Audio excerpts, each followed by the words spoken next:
우리가 계속해서 주일 예배에 신명기 말씀을 보고 있습니다.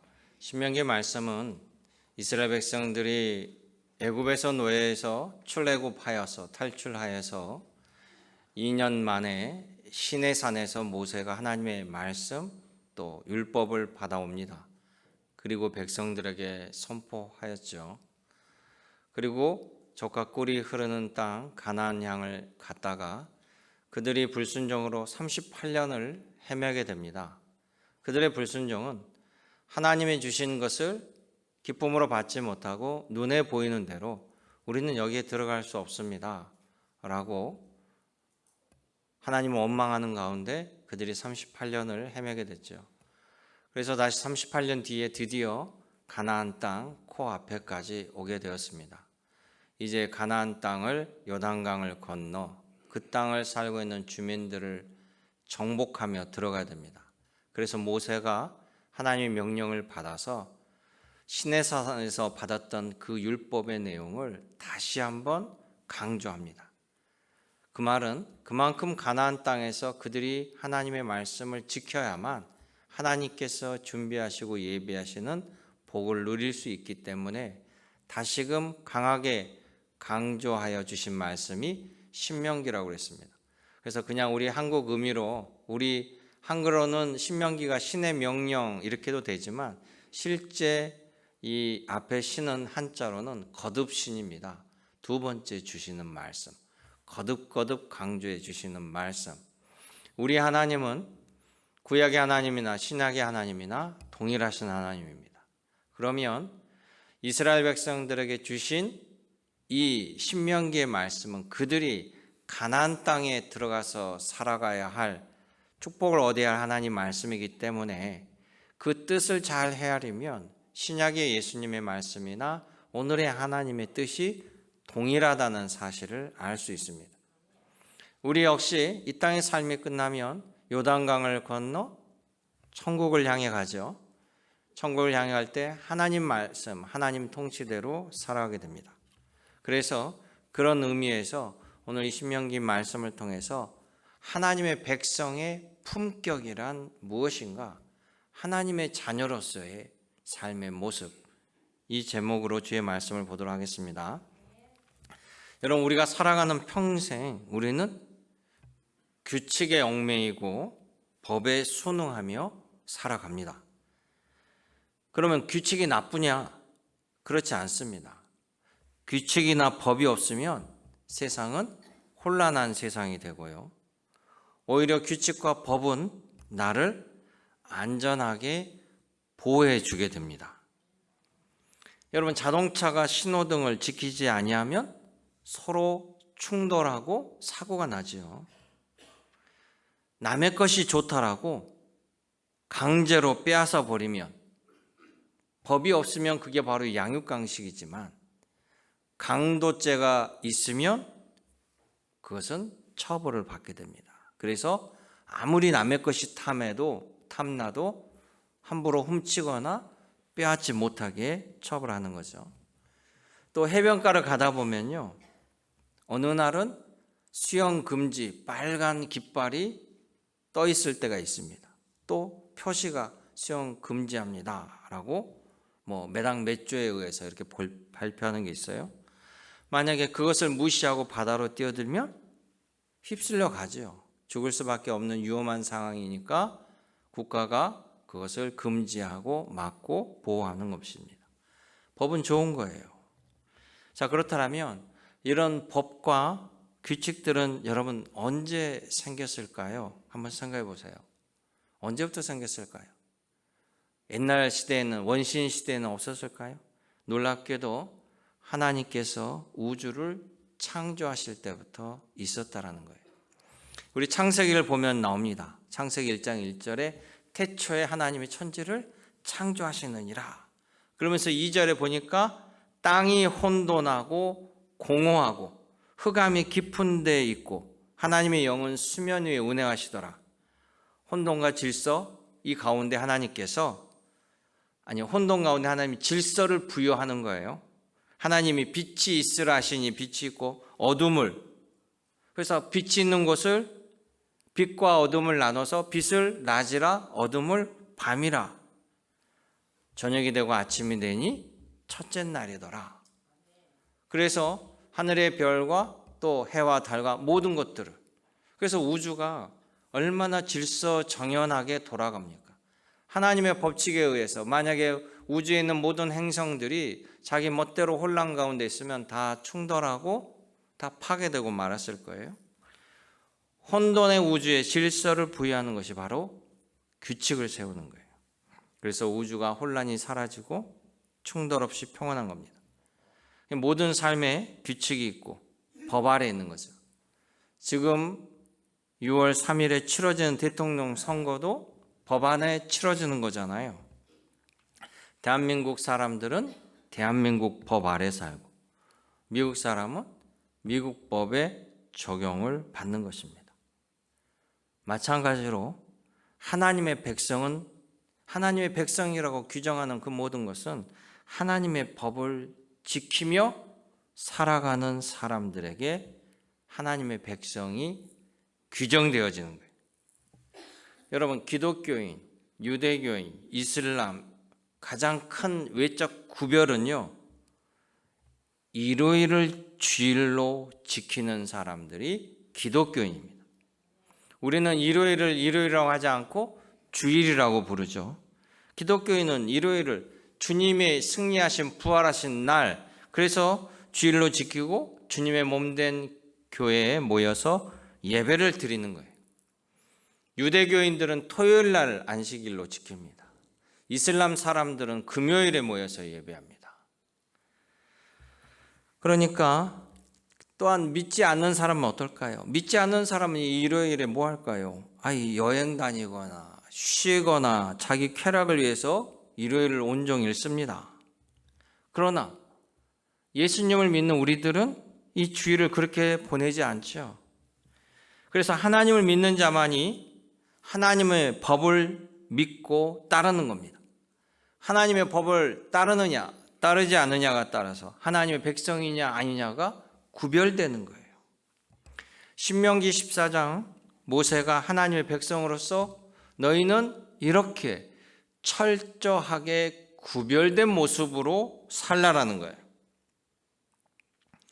가나안 땅에 들어가서 너희가 하나님의 거룩한 성민으로, 그래서 해야 될 거와 하지 말아야 될 것을 지금 모세는 이스라엘 백성들에게 당부하고 있습니다.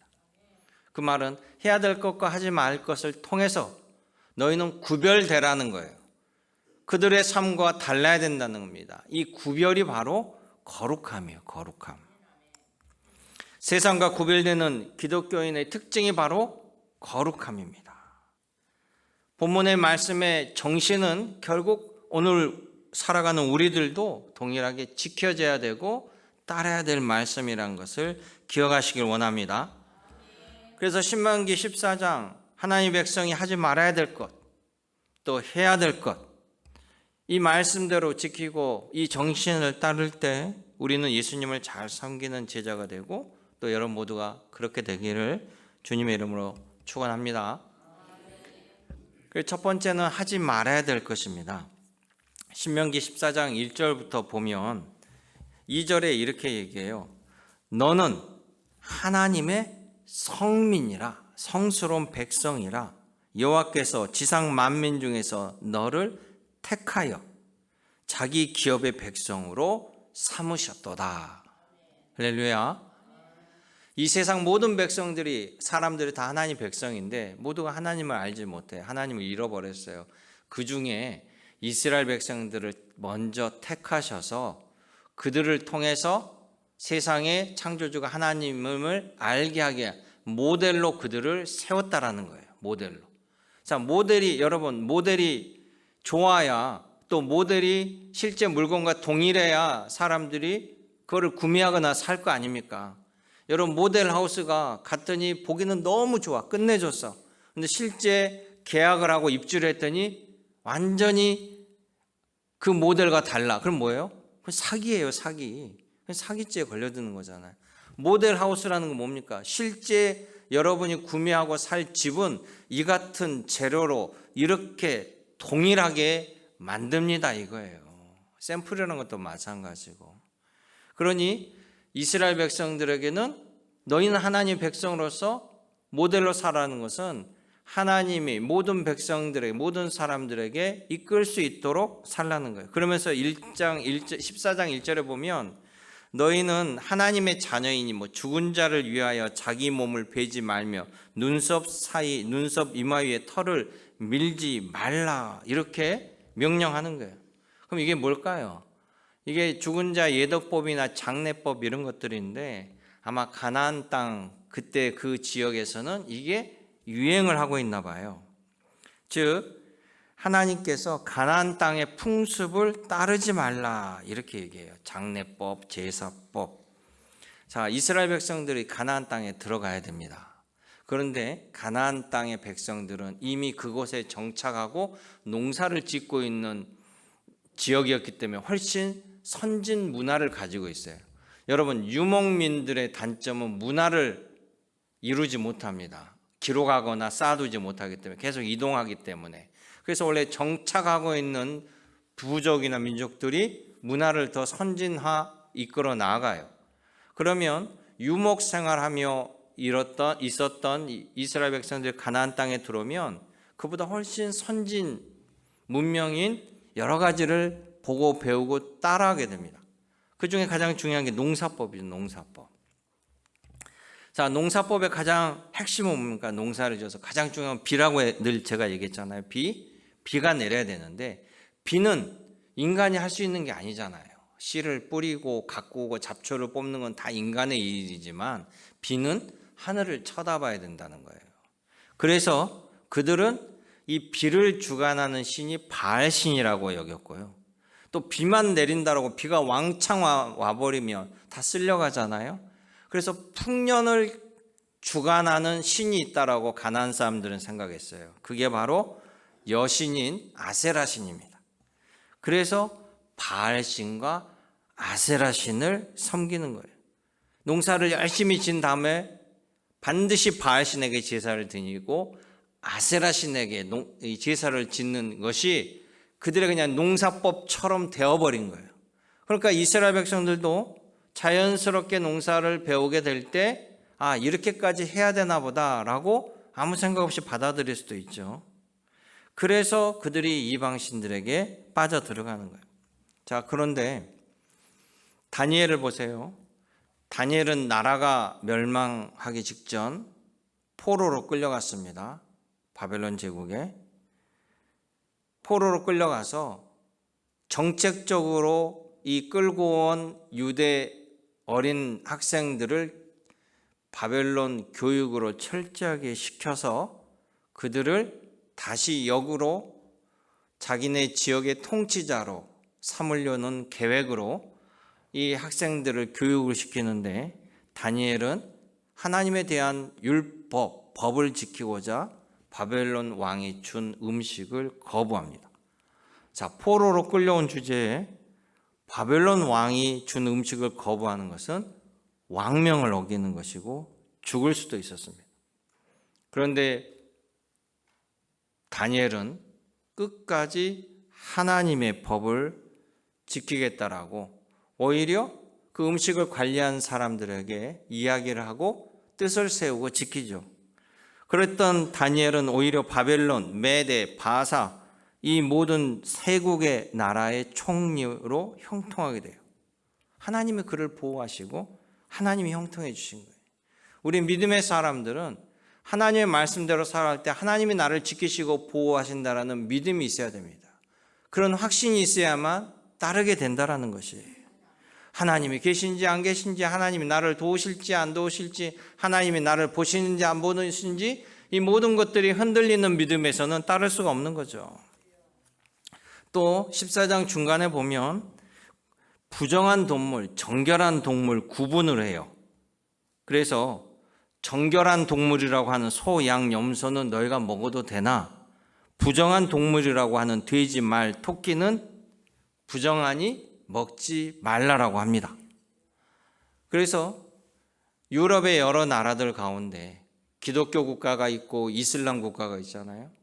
그러니까는 가장 큰 차이점은 여행을 다니면 이슬람 국가는 소, 양 먹는 데는 아무 지장 없는데 돼지고기는 못 먹어요. 돼지고기 아예 팔지를 않아요. 그래서 그 왜 터키와 그리스가 붙어 있잖아요. 다리 하나로, 아니 육로로 붙어 있어요. 바로. 그래가지고 터키는 이슬람 국가, 그리스는 기독교 국가. 그래서 터키에 살고 있는 교민들이 삼겹살 먹고 싶으면 차 타고 가가지고 바로 그리스로 넘어가서 돼지고기를 약심 먹고 다시 돌아온대. 그 종교적인 이유 때문에 그러거든요. 그런데 성경에 보면 하나님께서 정한 동물은 먹어도 되나 부정한 동물 중에 뭐 예를 들어서 토끼고기 좋아하시는 분도 있잖아요. 말, 거기에 돼지까지. 그럼 여러분 삼겹살 포기해야 돼요. 구약시대에 살고 있으면 전부 삼겹살은 더 이상 먹을 수 없습니다. 못 먹겠어요. 왜? 아니 말과 소가 뭐가 다를까? 돼지와 소가 육질이 뭐가 다를까? 이유는 몰라요. 그런데 먹지 말아요. 법입니다. 하나님의 법은 하나님의 주권자예요. 우리가 일일이 따지고 우리가 다 할 수 없어요. 그냥 하나님의 명령은 그대로 명령대로 받아들이는 겁니다. 왜? 하나님의 법은 세상의 모든 법도요. 법의 취지는 공공의 선을 위해서 출발하는 것이기 때문에 그래요. 여러분 성경에 선악과를 하나님 먹지 말라고 그러죠. 선악과가 독약일까요? 먹으면 죽는 독성이 있는 과일이 아닙니다. 그런데 성경에는 모든 과일은 가하나 이 선악과만 하나는 먹지 말라고 그랬어요.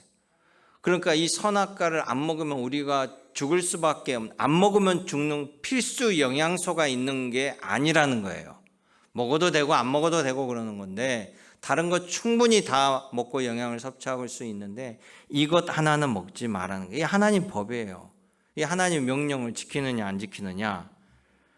그런데 그것을 아니 왜 이것은 먹으면 안 돼? 라고 하면 법을 어기는 거잖아요. 그런데 이제 여러 신학자들이 추측을 합니다. 왜 부정한 동물이라고 그랬을까? 그것은 부정한 동물 상당수가 이방 제사 제물에 사용되는 것이 있어서 하나님께서 거룩한 백성의 구별을 위해서 금지하신 것이 아닐까 추측만 할 뿐이에요. 여러분 우리나라도 제사상에 올라가는 동물의 무슨 동물이죠? 돼지머리. 돼지머리에 올라가잖아요. 비닐하면 생선도 올라가면 안 돼요? 맞네. 그런 것처럼 난 고사상을 볼 때마다 너무 끔찍해. 돼지를 죽여서 목을 쳐서 거기에 또 돼지가 웃어야 된다며요. 죽어가는 돼지가 지금 기쁨으로 웃으면서 죽을까요? 그런데 그 돼지 머리를 놔두고 절을 하는 모습을 볼 때 너무 끔찍하다는 생각이 드는데요. 하나님께서는 아니 만물을 다스리라고 맨 마지막에 하나님의 형상으로 사람을 지어놨는데 그 동물에다가 사람이 절을 하고 있으니 하나님 볼 때 얼마나 기가 막히겠어요. 나 같아도 화가 날 것 같아. 화가 나지 않겠어요? 내가 너를 존귀하게 내 자녀로 삼아놨는데 너가 길을 하는 동물에다가 갖다가 절을 해? 라고 한다라면요. 우리는 하나님의 자녀입니다. 그래서 이 모든 것의 금지는 하나님의 거룩한 구별을 위해서 금지하는 거고 하나님의 백성으로서 품위를 지키고 죄악에 빠지지 않게 하기 위해서 하신 거예요. 에베소 1장 4절에 그럽니다. 에베소서 1장 4절에 창세 전에 그리스도 안에서 우리를 택하사 이미 창세 전에 예수 그리스도 안에서 우리를 택하사 우리로 사랑 안에서 그 앞에 거룩하고 흠이 없게 하시려고 하나님의 기쁘신 뜻대로 우리를 예정하사 예수 그리스도로 말미암아 자기의 아들들이 되게 하셨느니라. 할렐루야. 하나님은 여러분들 존귀하게 여깁니다. 예수께서 얘기하죠. 내가 거룩하니 너희도 거룩하라. 아버지와 내가 거룩하니 너희도 거룩하라. 할렐루야. 그래서 하나님의 백성으로서 하지 말아야 될 것은 하나님 외에 어떤 이유로도 다른 신을 섬기거나 다른 신에 대한 모든 것들을 하지 말라라는 거예요. 결국 나중에 예수님이 오셔서 모든 동물을 먹을 수 있다라고 풀어주셨어요. 그렇죠? 그때 그 전에는 정한 동물, 부정한 동물 구분하고 부정한 동물 못 먹게 했는데 예수께서 베드로에게 환상을 통해서 모든 것을 먹을 수 있다. 하나님이 주신 것은 다 좋은 것이니 이제 가릴 필요가 없다라고 선언해 주셨잖아요. 그래서 우리도 돼지 먹는데 아무 지장이 없잖아요. 그건 뭘까요? 예수님이 십자가의 제물이 되셨기 때문에 이제 더 이상 동물의 제사는 필요가 없다라는 거예요. 그래서 주님이 주신 말씀이에요. 철저히 내 평생에 하나님 말씀을 귀한 말씀으로 예수 그리스도의 제자가 되는 첫째 구별은 주님의 법을 따르는 것입니다. 오직 말씀이 우리들의 법이요 기준입니다. 여러분들이 주님의 그 기준 따라 살아간다면 여러분 세상의 빛과 소금이 될 줄로 믿습니다. 여러분들은 하나님이 주신 품위와 권세와 존귀 세상에 두드러질 걸로 믿습니다. 오늘도 거룩한 하나님의 백성으로 존귀함으로 살아가시기를 주님의 이름으로 축원합니다. 두 번째 하나님의 백성으로 해야 될 일은 이것입니다. 자, 가나안 땅에 들어가서 하나님의 택한 백성으로서 무엇을 해야 되는가? 그것은 함께 모이는 것, 예배하는 것, 말씀을 듣고 배우는 것, 또 감사로 11조를 드리는 것, 구제 선교하며 세상을 섬기는 거다라고 가르쳐 주시는 거예요. 자, 해야 될 일을 이 신명기 14장을 중심으로 보면 첫째는 하나님의 성전에 모여 제사 드리는 거예요. 14장 23절에 얘기합니다. 내 하나님 여호와 앞에 곧 여호와께서 그의 이름을 두시려고 택하신 곳으로 가라. 그게 바로 성소예요. 24절에도 여호와께서 자기 이름을 두시려고 택하신 곳 바로 성소입니다. 25절에도 내 하나님 여호와께서 택하신 곳에 가서, 자, 재물을 가지고 가서, 재물을 가지고 가기 너무 멀면 그걸 돈으로 바꿔서 가지고 내 하나님 택하신 곳 성전에 모이라고 명령합니다. 하나님이 계신 곳, 하나님께 제사 드리는 곳, 하나님께 예배하는 곳으로 모이라는 거예요. 예수님의 당부도 마찬가지입니다. 너희가 함께 하라. 주의 백성으로 함께 하라는 겁니다. 우리 지난번 한마당 잔치처럼 함께 모이고 또 여신도의 바자회처럼 함께 음식을 만들고 나눠 먹고 웃고 떠드는 것. 하나님의 성전에서 하나님의 기뻐하는 자녀들이 함께 모여서 웃고 떠드는 것. 여러분 잔칫날에는 모든 식구들이 함께 모여서 음식을 하며 웃고 떠드는 거잖아요. 여신도 바자회할 때 그냥 부엌이 시끌시끌 하면서 서로 노 권사님들 또 젊은 여집사들 함께 막 웃으면서 나누고 또 음식을 서로 나누고 너무나 아름다운 모습, 그게 바로 하나님이 기뻐하는 모습이에요. 교회의 출발은, 이 교회 탄생은 주님 명령으로 너희는 같이 모여서 함께 떡을 떼고 나를 기념하라고 그래서 탄생한 거예요. 사도행전 2장 46절에 나오죠. 날마다 마음을 같이하여 성전에 모이기를 힘쓰고 성전에서 떡을 떼며 기쁨과 순전한 마음으로 음식을 먹고, 할렐루야, 모이기에 힘쓰는 거예요. 주의 이름으로 모이는 겁니다. 여러분이 오늘 이 시간 모이는 것이 바로 세상에 구별된 하나님의 백성으로서의 그 모든 것을 나타내는 거예요. 히브리서 10장 25절엔 그럽니다. 모이기를 패하는 사람들의 습관과 같이 하지 말고 오직 권하여 날마다 모이기에 열심을 하라. 여러분 이 자리가 복의 자리인 줄로 믿습니다. 이 자리가 은총을 입는 자리인 줄 믿고 함께 하시길 원합니다. 그럼 모여서 뭐 하냐는 거예요. 모여서는 바로 주님의 말씀을 상고하고 기리고 하나님의 경외하기를 배워야 되는 겁니다. 그게 바로 우리의 예배의 핵심이에요. 제사는 제물을 갖다 바치는 행위가 제사고요. 예배는 제사가 아닙니다. 예배는 하나님 말씀을 듣는 거예요.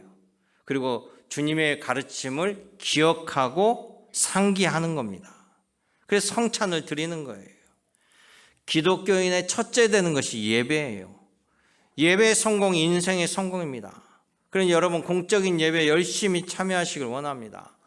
공적인 예배 그러면 주일 대예배만 공적인 예배로 알고 있는데요. 수요 예배, 새벽 기도, 금요 기도, 목장 예배, 교회에서 하는 공식 허락하는 예배가 공적 예배예요. 기타 소모인도 열심히 모여서 같이 말씀 듣고 찬양하고 기도하고 또 성경 말씀 제대로 배워야 됩니다. 하나님의 말씀, 예수님의 가르침을 제대로 알아야만, 여러분 법을 제대로 알아야만 법을 지킬 거 아니에요. 그걸 모르면 엉뚱하게 행동하다가 법을 어기게 되는 거예요. 주님의 말씀은 철저하게 알아야 됩니다. 그래서 우리 크리스찬은, 기독교인의 규정은 바로 예배가 첫째라는 사실을 꼭 기억하시길 원해요. 세 번째는 하나님이 주신 것을 인정하고 10의 1조를 바치는 거예요. 여러분 기독교인의 구분은 11조를 드리는 겁니다. 그 말은 이 세상의 주인이 내가 아니고 하나님이라는 걸, 창조주 하나님이라는 걸, 하나님의 은혜로 우리가 산다는 것을 인정하는 증거입니다. 주님이 주신 것을 인정하기 때문에 주님이 100% 주신 것 중에 10%, 10%를 하나님께 감사로 올리는 거예요.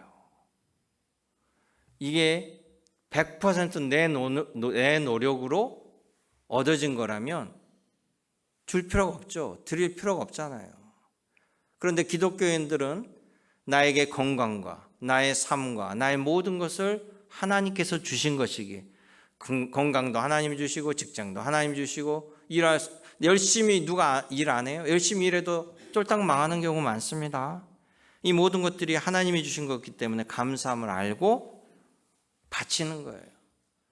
주님의 명령이었어요. 그리고 감사하는 자에게 하나님께서 반드시 더 큰 감사의 은혜를 부어주시겠다.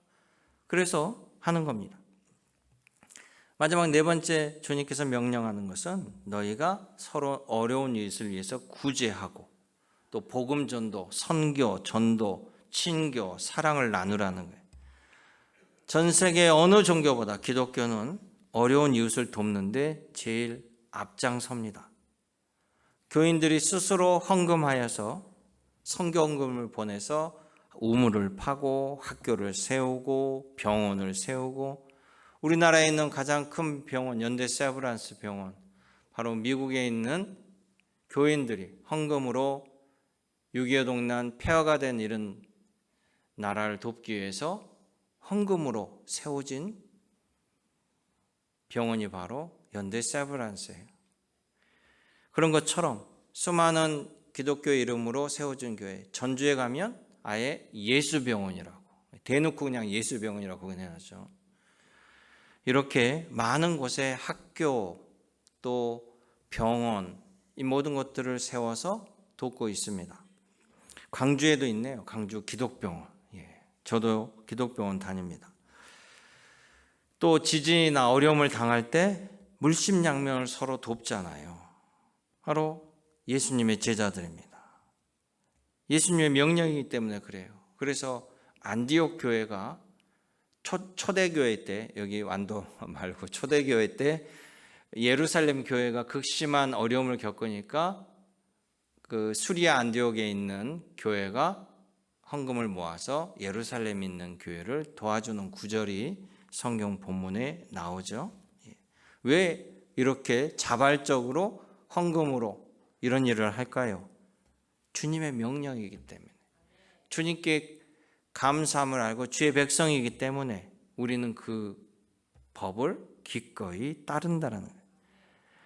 그런데 당연히 따라야 되는데도 불구하고 29절에 보면 하나님께서 너희가 이 법을 지킬 때 거기에 플러스 알파 복의 복을 주신다고 하셨어요.